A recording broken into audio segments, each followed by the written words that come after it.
Barka da an tayawa, tabbatar da ka danna subscribe da kuma alamar ƙararrawa domin samun sabbin fina-finan Indiya Hausa. Kuma duka a kyauta! A Indian Hausa Channel TV.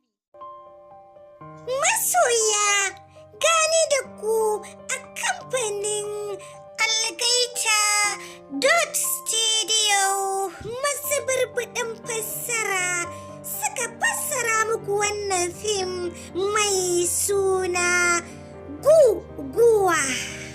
Guguwa. Kayataccen kafce ne na kamfanin Algaita. Shahararren labari ne akan wani jarumi wanda ya shahara wajen kwatowa yankin su 'yanci. Jarumin naka yana rayuwarsa cikin kwanciyar hankali a birni. Bai taɓa sanin menene ma tashin hankali ko wani faɗa na tsakanin daba da daba ba.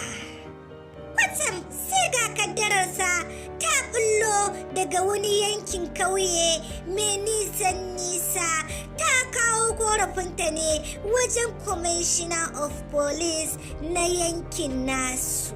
A lokacin ne kuma gogon naka ya yi arba da abar kaunarsa, ya ji duk duniya ba wacce yake maradi in ba ita ba.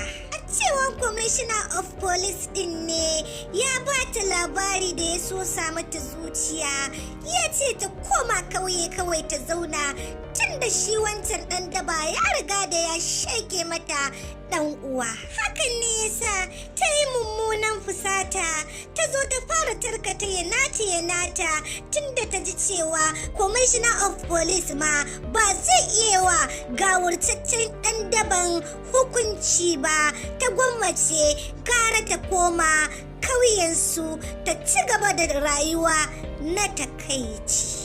Yayin da shi jarumin naka ya ji budurwar ta koma kauye, maza ya tattara ya nashi, shi ma ya bi ta kauyen don ya ji ba'asi.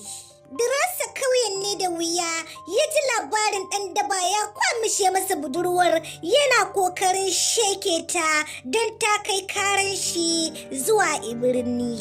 Suna kokarin sheke ta ɗin ne kawai sai suka ji diran mikiya, suka ga saukan aradu a gabansu. Ko da ya karasa gurin nasu bai ma ragawa kowa ba, hatta uban daban nasu sai da ya fata-fata da shi, ya nuna masa iyakarsa. Ɗan karen dukan da yawa uban daban ne, kankace me zance ya baza a gari. Abin yana matukar kona wa ɗan daban rai don ba a taɓa yi masa irin wannan gagarumin cin mutunci ba.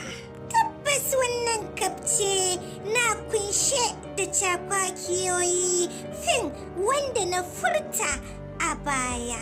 Kai da nemi kayataccen kafce na fim ɗin Guguwa na kamfanin Algaita don more cakwakiyar da ke cikinsa. Kada ka manta, idan wannan shine karo na farko zuwanka zuwa wannan tasha tamu mai albarka mai suna tashar Indian Hausa Channel TV.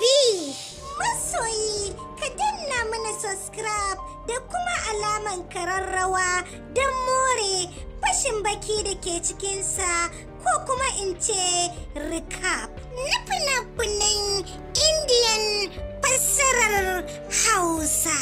Kai dai kulla halaka da wannan channel tamu mai albarka mai suna Indian Hausa Channel TV.